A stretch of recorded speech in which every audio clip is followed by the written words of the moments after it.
This week's scenario is two fronts from the Steamroller 2015 tournament pack. It consists of the Killbox scenario. There are two rectangular zones. You can dominate the friendly zone for 1 control point. You can control the enemy zone for 1 control point and dominate the enemy zone for 2 control points. And you can destroy the enemy objective for 1 control point. 5 control points or assassination of the enemy warcaster wins. Hello, this is General 1812. The army I picked for this battle was Rask with a Sacral Vault, Wrong Eye Snapjaw, 2 Gatorman Posse, 2 Witch Doctors, 2 Snappers, Croak Hunter, and Swamp Gobbers and Bog Trogs. Bog Trogs to be sack pawn for Rask. The Witch Doctors to give Zombify and Tough to the Gators. Swamp Gobbers give Smokescreen. Croak Hunter, I had the points.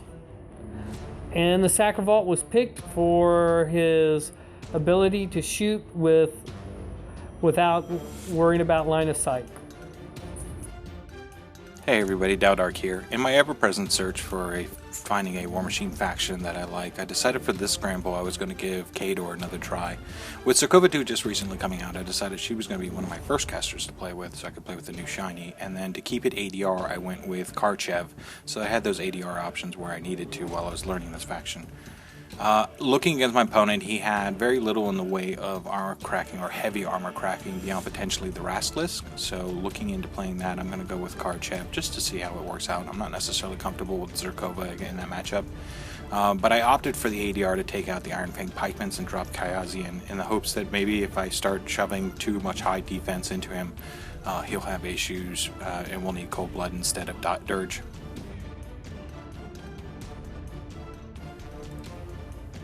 So after my opponent sets up his pre-deployed Sacral Vault, I'm looking at the table. There's actually a lot of trench presence in the center of the board, which kind of makes me sad for Behemoth and his bombard shots. So I think I need to put pressure into that zone to make it so that if he tries to hide in the trench to protect him from bombards, he's going to also have to deal with some of the heavy hitters like Beast 09 or the Spriggan. I'm going to put the Kayazy over into his zone. I'm not necessarily going to push for scenario. Honestly, I'm looking to go for an assassination in this matchup. I'm going to use my armor to hold my zone and then use the high defense models to just prevent him from scoring out on his zone. Try and put him into a position where he has to either go for my zone or turn around and try and go for an assassination as well, which if he brings Rask too close, hopefully I'll be able to get some Beast 09 charges or Behemoth shots off on Rask to lead me towards that assassination. This is pretty much a standard deployment for me. With any of the Gators army I run, I have 2 posses, usually on one side or the other of the caster, with my beast in the middle blocking the caster, but allowing the caster to be able to give out his spells to whoever he needs to give it to. In this particular case, I set the Sacral Vault in the middle to take advantage of his line of sight, eyeless sight for him, and hopefully can generate enough fury, spirit fury, to get him going. The 2 snappers are there for spiny growth, and I've put them off to the side just to be able to feed spiny growth to Snapjaw and to give spiny growth to the vault or to a Gatorman if I need to.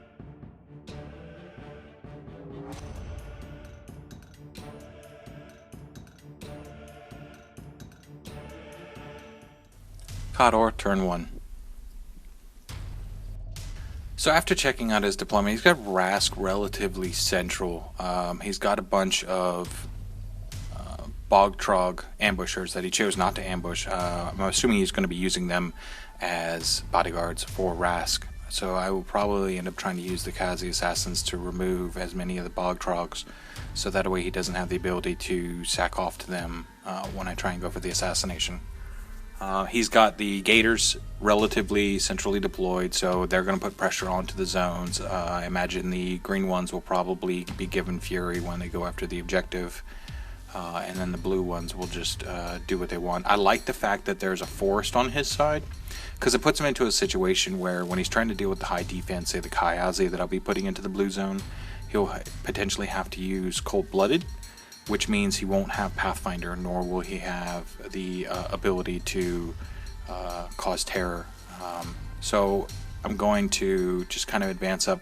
I move up my jacks. I actually kind of screwed this one up. Instead of casting Toe and just pulling the jacks along with me, I gave focus out to the jacks and then prepped for doing Toe in the next turn. However, it would have been better for me to actually just put up Toe, even if I did choose to run the jacks, put up Toe, and then because it's an upkeep, just have it continue running into the following turn, so I didn't have to cast it in the next turn.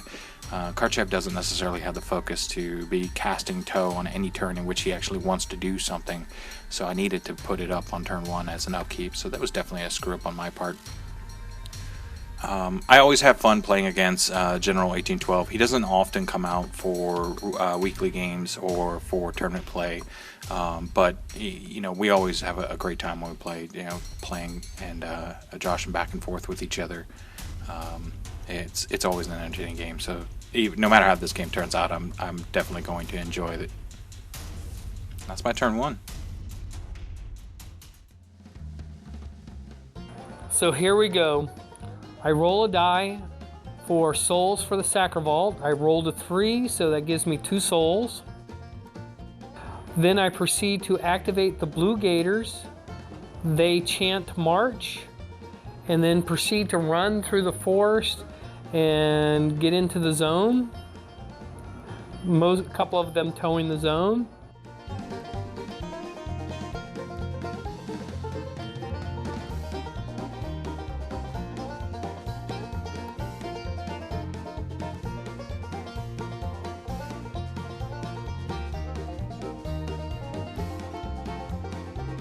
Then I activate the Witch Doctor, have him walk up, and he casts Zombify on those gators.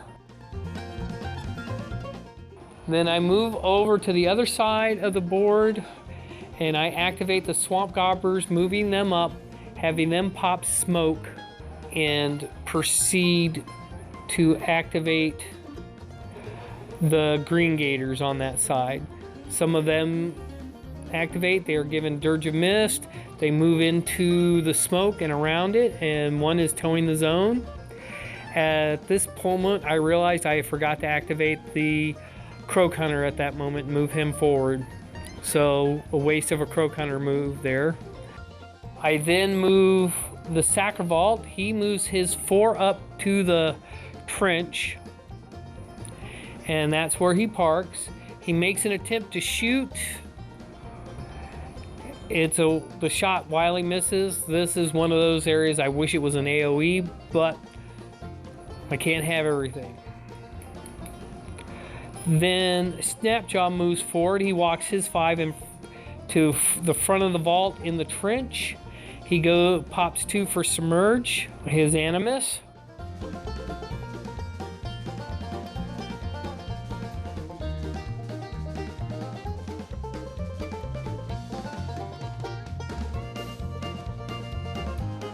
Then Wrong Eye walks up beside the vault. You can't really see him. He spends 2 for Submerge for himself.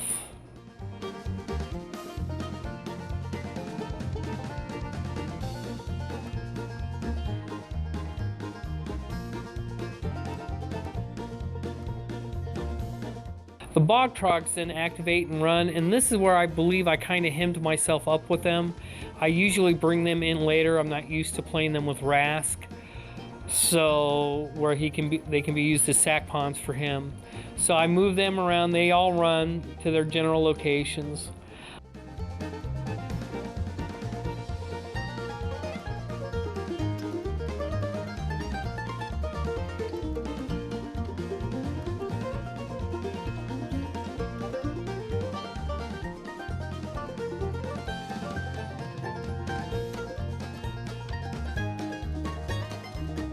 I then activate one of the snappers and walk him up.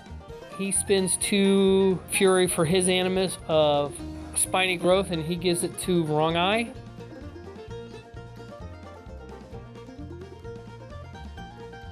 The other snapper then just activates. He walks up, gives his Animus of Spiny Growth to one of the Gators, and those two have ended their activation.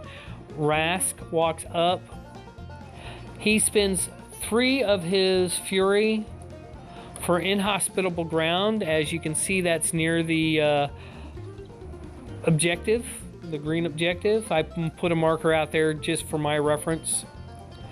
And then he spends 2 to put Fury on the blue Gators. And that is my turn. Khador turn 2. So my opponent is pushed into the zones. I'm definitely going to need to contest him so he doesn't score on the bottom of 2. And I'm kind of kicking myself. I'm still kicking myself for not putting toe up. But, you know, you have to do what you have to do. He has put Snapjaw up into the trench pretty far. And I want to get up into the zone. Or I want to get further up so I can put myself into a position where I might be able to pull off an assassination on turn 3. But that inhospitable ground is going to be an issue. Had I had toe up, it wouldn't be as much of an issue because Karchev has his own Pathfinder built in via a Kinship Turbine. And if I were to activate him, have him basically advance up using the Pathfinder that he gets built in, then anything that I use, I could turn around and have it place so that it could turn around and have an ability to charge next turn. Because I didn't put toe up, I'm not going to necessarily be able to pull that off. So it is what it is. I run the Kayazys up into the blue zone, engaging one of the blue Gators, hopefully to try and gum him up and prevent him from getting towards the back right of the blue, or my back right of the blue zone, where I have most of my Kayazys. I just want to use my high defense to block him from getting any control over there, because Rask could easily run over there and start dominating for one and doing a slow scenario play against me. At the same time, I don't necessarily want to put myself into a position where I can't do the same. So I'm still going to hover near my red zone so that if I do manage to clear out red zone, I can have Karchev turn around and do his own shenanigans. Karchev does activate, advances up. I was using my control area to make sure that I'm not going to be within charge range of Snapjaw. And then he toes in, but he does not pull the Spriggan. The Spriggan kind of just saunters up and gets into a position so that should my opponent go after my objective, which I'm almost expecting next turn on the bottom of 2 when it becomes live for damage, he will be in place to turn around and charge those who went after the objective. I tow Behemoth into the zone just so that he's near Karchev enough to be towed next turn, but in the zone preventing any sort of scenario control or anything like that. And then of course he's got Bombard, so might as well take shots where possible, trying to take out the lead Gator, the one that's closest to potentially charging the Spriggan if possible. Because he could potentially just charge me with one of the Gators onto the Spriggan to prevent him from getting into the zone, and then the other 4 go to kill the objective. So again, a good reason why I have the Behemoth sitting on the back end. All my support staff kind of just meanders up, getting into position so that they're ready to go. Mechaniks standing behind Karchev. I put the solos up since I don't need them in the zone because Behemoth's there. I kind of set them there. I will have the Koldun Lord run over so that he puts himself in command range of the Kayazy assassins should they need to do command check.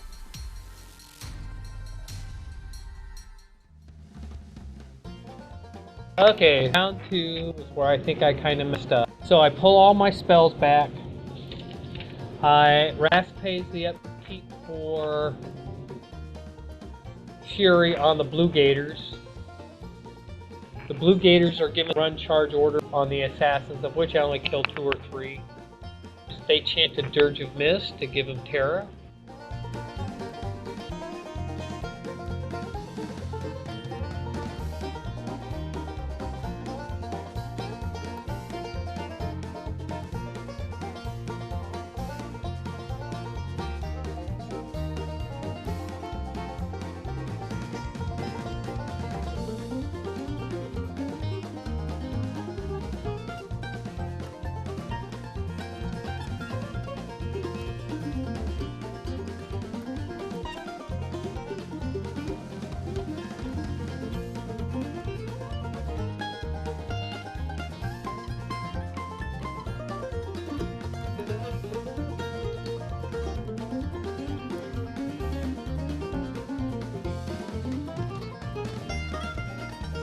The Bull Snapper walks up, casts his Animus of Spiny Growth onto the leader of the Blue Gators.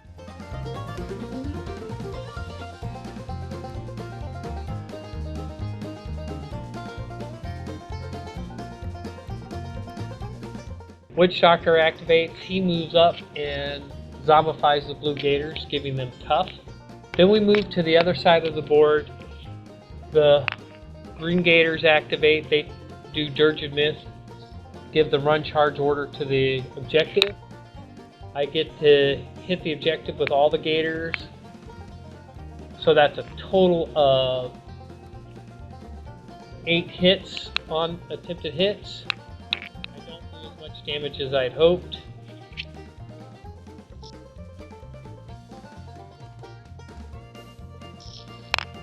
The Croak Hunter moves over in front of the Sacral Vault and attempts to shoot the Behemoth. He doesn't do anything, but I needed to try to shoot something, get the practice in.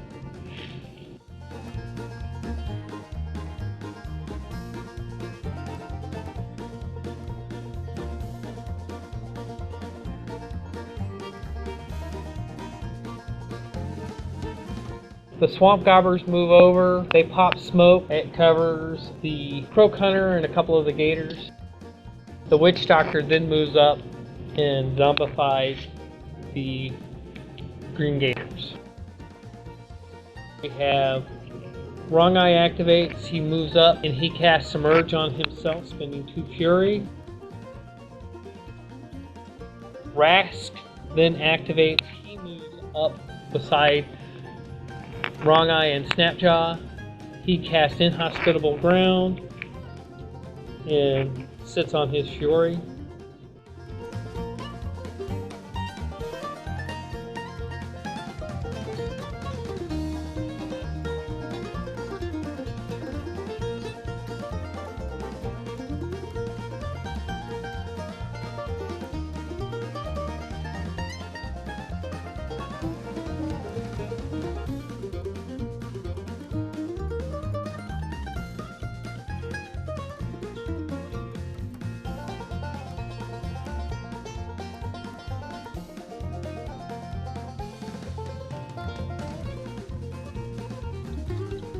The ambushers are given the run charge order. Mostly they just run.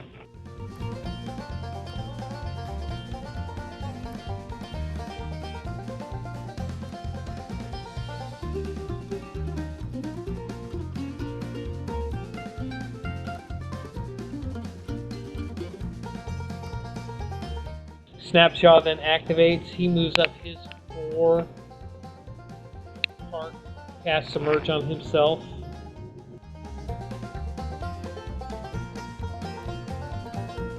Other Bull Snapper activates and moves up and casts Spiny Growth onto Snapjaw.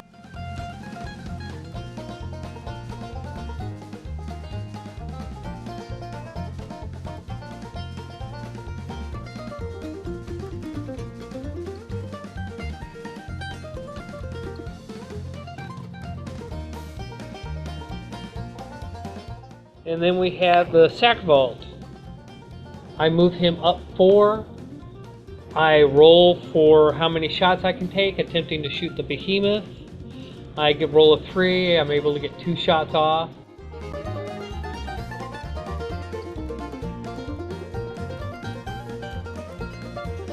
I roll, I hit. I boost the damage.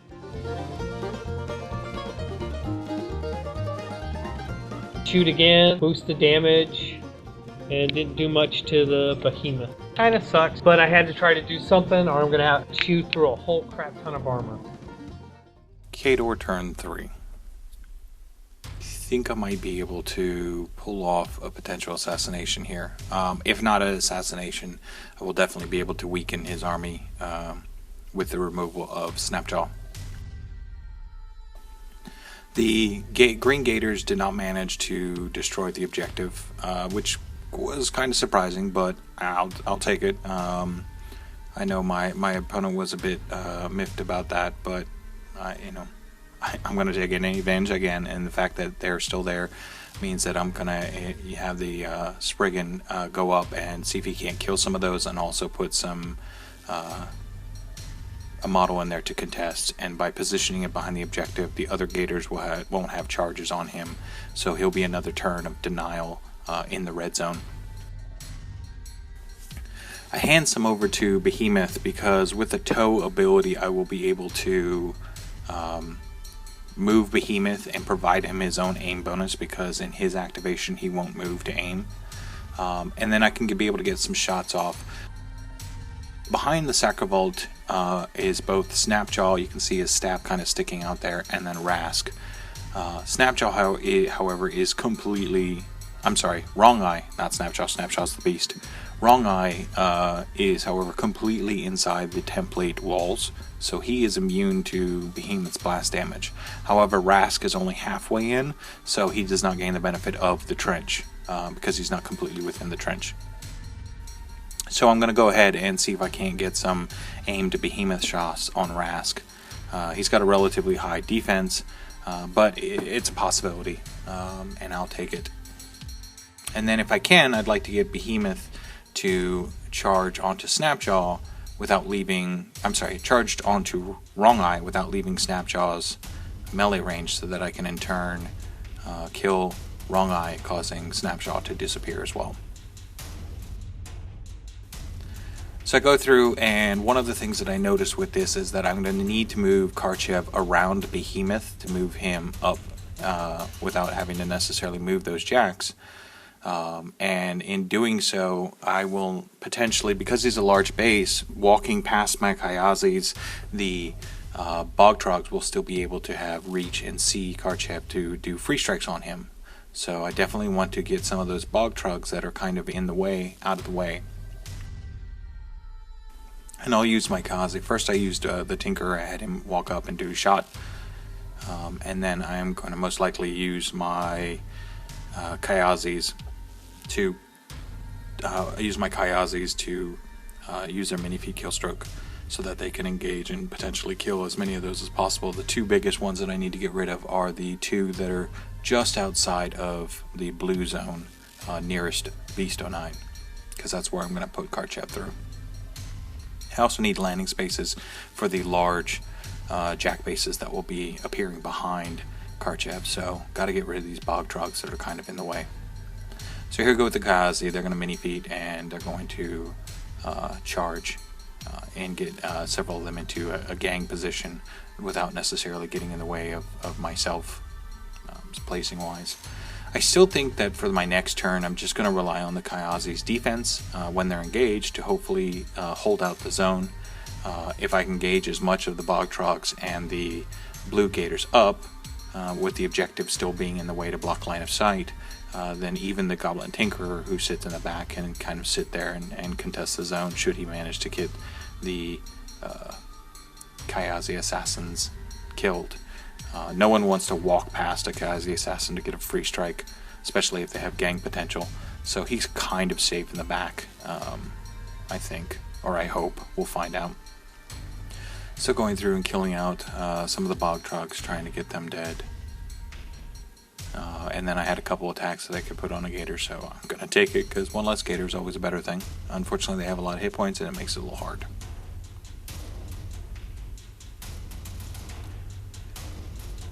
Really wish I had put up tow on turn 1. This definitely would have changed the game for me. But live and learn. So Karchev is going to turbine for Pathfinder, and he is basically going to trundle up, turn around, and give a landing space for Beast 09 and Behemoth.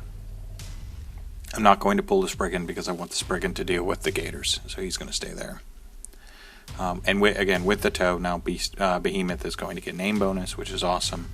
He's got the 2 focus on him, so he will be able to potentially boost the hit to get past Rask's high defense.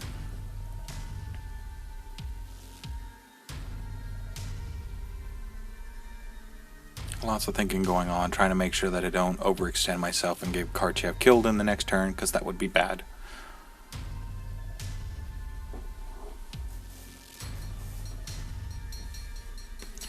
So unfortunately, the first shot goes, it misses, it deviates, and it ends up going way out into Toledo. I think it clips the Sacral Vault, but I'm not going to worry about rolling damage on it. And then the second one also deviates, and it just manages to hit dead in the center where nobody's standing. So, boo. Oh well. I'll have Behemoth in position next turn, so if he does manage to put the Sacral Vault, if he does put the Sacral Vault in the zone to contest the Spriggan and killing the Gators, and he needs something to contest, he can put the Sacral Vault in.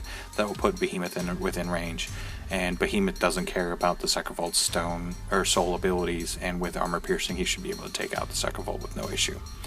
If he doesn't commit to it, and I do manage to get rid of Wrong Eye, then Behemoth gets put into a position where he could potentially be towed by Karchev in the following turn, and then get a charge on Rask, and armor piercing on Rask is really, really strong. So Behemoth goes up.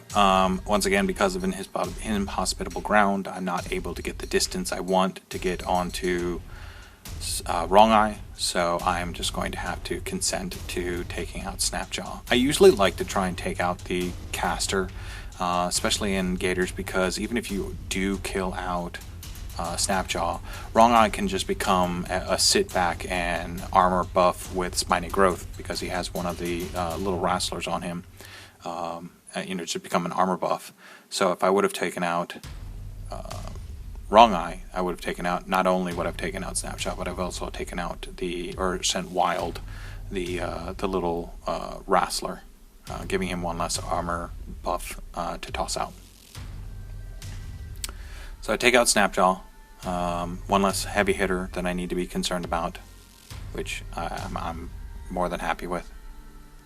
Also opens up more of a charge lane for me next turn to potentially go after Rask, assuming he's going to clog up the zone as much as he can, but I have enough with Beast 09's Thresher that I'm not terribly concerned about infantry in the way.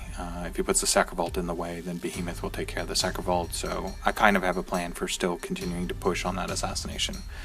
He's rolling the Spiny Growth here because we forgot to roll Spiny Growth. Thankfully, the damage that was caused by Spiny Growth was not enough to take out any of Beast 09's systems, so I don't feel bad about taking out Snapjaw and potentially not being able to if Spiny Growth had taken out like his axe or something like that. Spriggan goes in, and he's just going to try and get some work done on the Gators with his reach and his shield. Again, I'm not expecting him to kill the unit, I just want to contest the zone and get as much as I can out of the fact that he is not going to be able to. And then a toast solo in case I kill the Spriggan next turn. Okay, my turn. Pulled all the spells back. Upkept Fury on the blue Gators. Activated Croak Hunter. Had him walk up. Try to do damage to the Spriggan. Just to get him out of the way.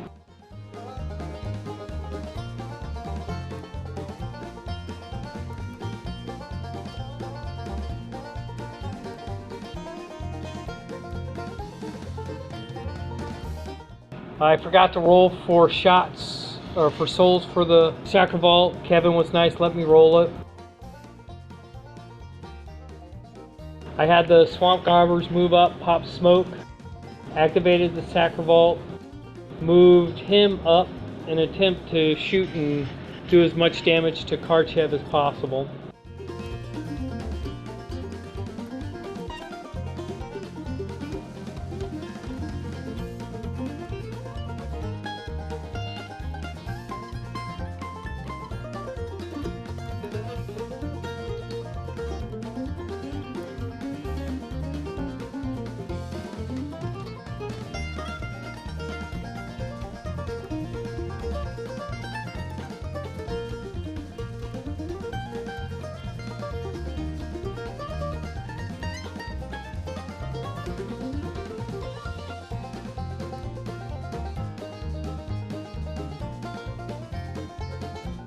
Then I had Wrong Eye activate, and he moved up and swung on Beast 09. Didn't do much damage, but you can't expect much.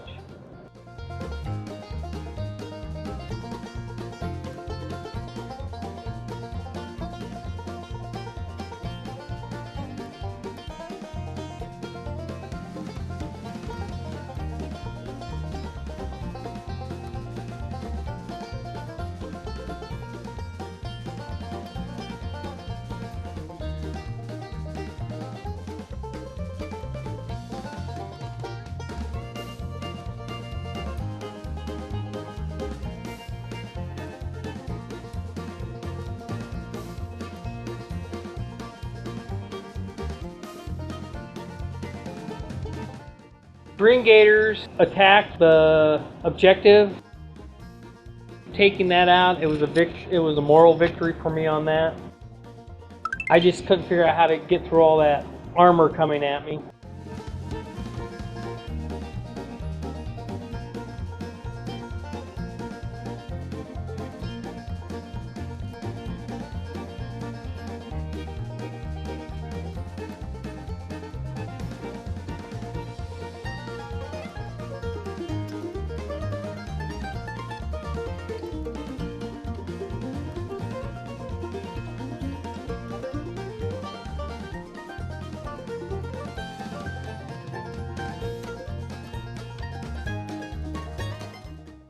Then the ambushers went to attack the assassins to try to clear the zone.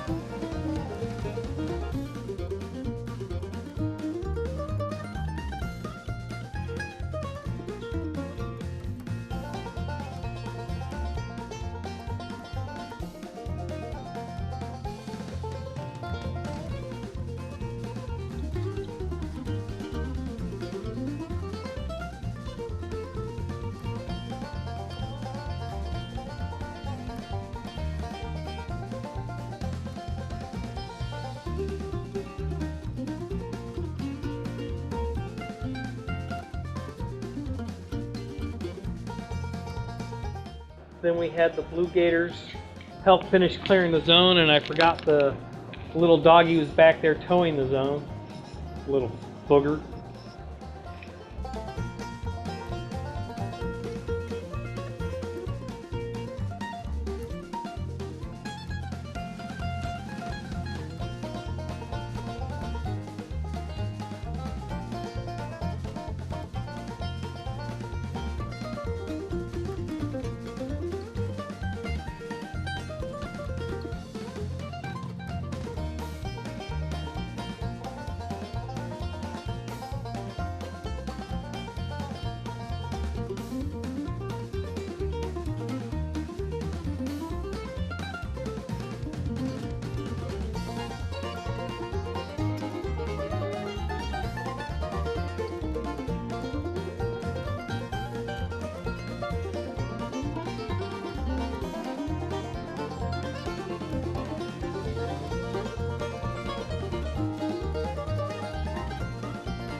Snapper activated, charges Beast 09. Doesn't do much damage.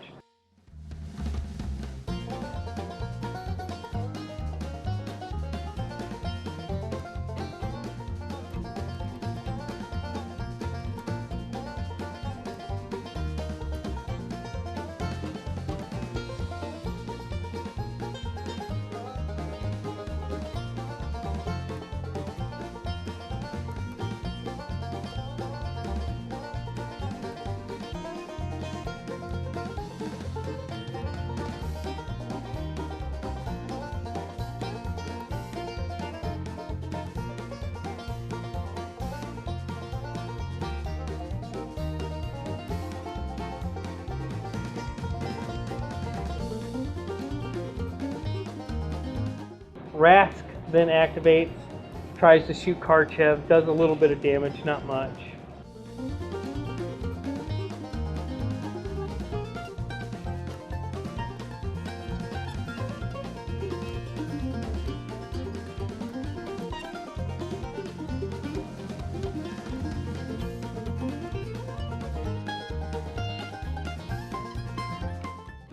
Witch Doctor 2 activates, Zombifies.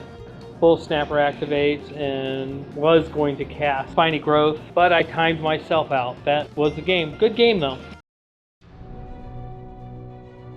Okay, final thought. To be honest, this is the first time playing this list. I enjoyed playing it. I think I made a lot of mistakes trying to get the vault dynamics down was a little bit different for me. So all in all, I enjoyed the game. I think I would have still lost with all the heavy armor coming straight down my throat.